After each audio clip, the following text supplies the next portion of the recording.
So today I'm doing the power steering hose, the high pressure one on the Acura TL 3.2 second generation, and like all the usual V6 Hondas and Acuras, the power steering pump is right here, and then there's a bracket here just behind the engine, below the sway bar. I removed it already. It's a 10 millimeter. Once again, it's a bolt.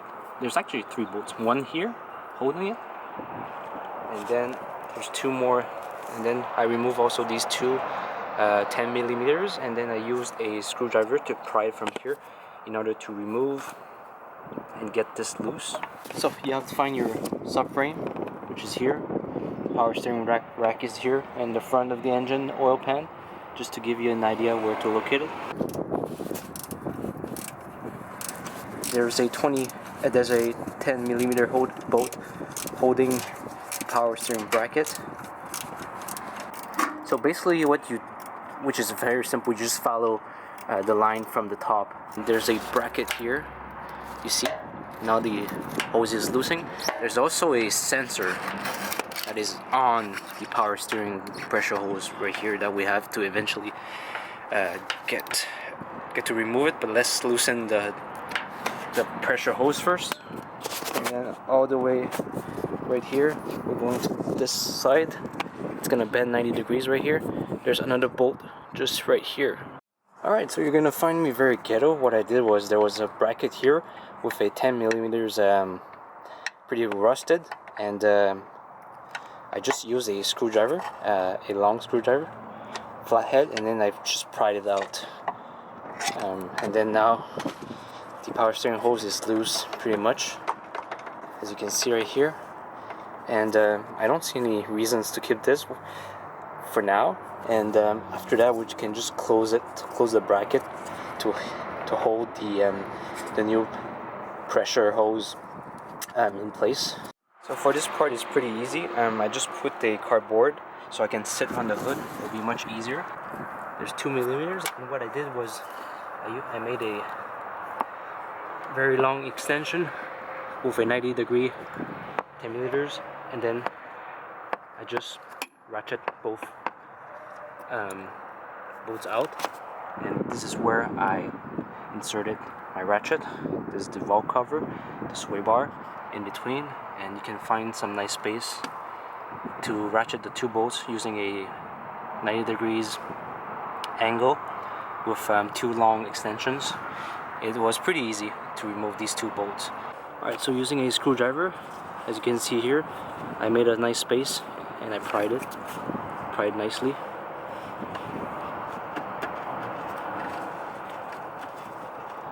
Now it's loose. MDX, Acura TL all have the same problem. The famous power steering hose, and we can unbend it. See, we don't really care because this is. I tried to use the JB weld to weld them back, but it didn't work. So make your life easier, just break everything you see from the old hose. Don't waste your time on the old hose. Alright, so what I did was I pulled and wiggled as much as possible, played from every angle, and kept pulling until this got loose. Just giving you an idea. Also broken off because of the rust, so that's why we have to change it. So this is what I did. As you can see, I really bent it like almost straight, the hard line from here, and you can see there's a stupid connection on it. I find it's pretty stupid why there's a sensor on this. You see the green connector right here? That's the connector we want to remove. Oh, I got lucky. Woohoo! Got it off. So I used a pair of pliers, press really hard on the clip to unclip, and now we're gonna be able to remove the stupid power steering line. We can easily remove it from the top now, instead of just wasting time and fooling around, since we don't need the old power steering hose anyways. So this power steering hose, I got it from the scrapyard. It looks not new, but I mean better. they're always okay from here. This is the top. But the problem is, they get rusted really a lot when it arcs into the power steering rack. And this one seems pretty fine to me. It can probably last a few more years. And let's compare. This one is the one with the problem. You see, it just rusted from started rust from here, and it started leaking power steering fluid. So now we're gonna lubricate the O-ring and make sure they're okay, and we're gonna put it back and struggle it in. So to easily know which side goes to the top, and you know for sure it's the soft line, the one with the soft line goes to the top, and the one that remains hard line goes to the steering rack. That's because we want to keep the pressure high and the pressure low with a bigger hose. So that's why it goes into a bigger, smaller diameter hard line, and then it goes all the way to this power steering rack. So I decided to start from this hard line side first. I had to do a couple of tiny bends. There's like almost no way that you bend nothing and then you install this, because there's like 1,000 lines in your way. So I kind of slip it in right here, and I'm gonna bolt it on, and this way I can kind of play with the bend, tiny bend again, and then make sure I can install this back.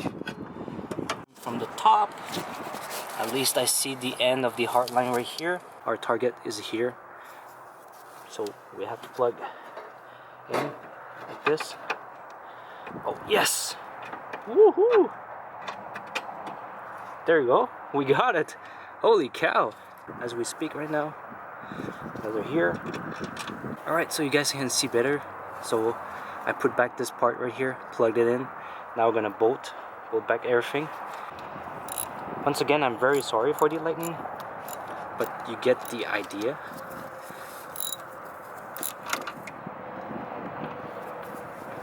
Fluid leaking after we fill the reservoir, and we're gonna give it a test.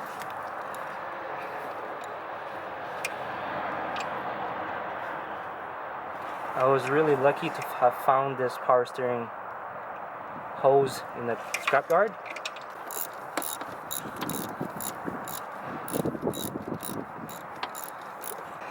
And hopefully be able to bring back the other side of the power steering back to the power steering pump.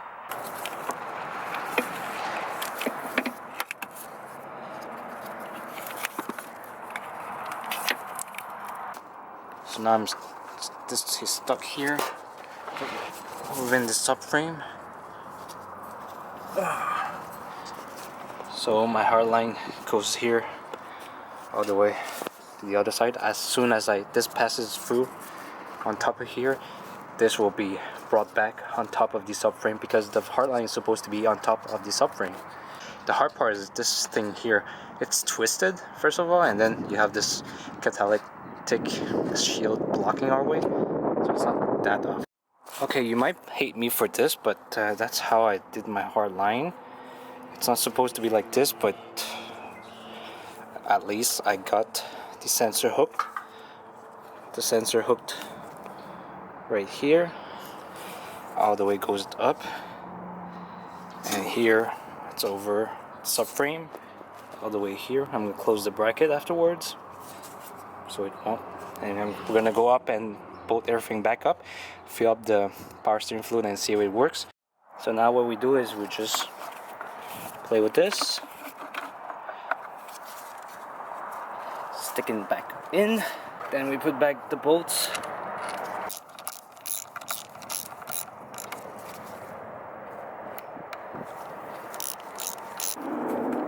So make sure it's nice and tight. The last bracket.